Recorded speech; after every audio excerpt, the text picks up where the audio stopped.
નમસ્કાર મિત્રો, હું ટ્રાવેલિંગ રાઇટર પનીર સ્પ્રાઉટ પેટીસની રેસીપી લઈને આજ આપ સૌ સમક્ષ ઉપસ્થિત થઈશું। જો આપ જોઈ રહ્યા છો, સ્પ્રાઉટ 1 કપ, ગાજરનું છીણ, ડુંગળી, કોથમીર અને કેપ્સિકમ, અને અહીંયા આપ જોઈ રહ્યા છો સ્ટફિંગ માટે રવાનો લોટ 1 કપ, પલાળેલા પૌવા, ચણાનો લોટ 1 કપ, આદુ, મરચાં, લસણની પેસ્ટ, મીઠું, આમચૂર પાવડર અને પનીર।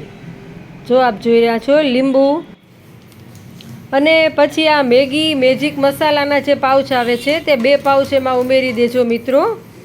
એનાથી એનો ટેસ્ટ ખૂબ સરસ અને એટલો બધો ફાઇન ટેસ્ટ આવશે આનો। પછી આ બધું મિક્સ કરી અને એને આવી પેટીસ બનાવી દેવાની, જો આપ જોઈ શકો છો।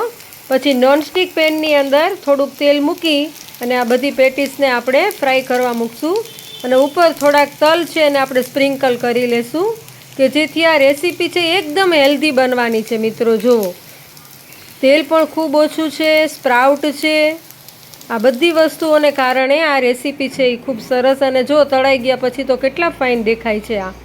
આ પેટીસને તમે લાલ અને લીલી ચટણી સાથે ખાઈ શકો છો। આવી રેસીપી જાણવા જોડાયેલા રહેજો।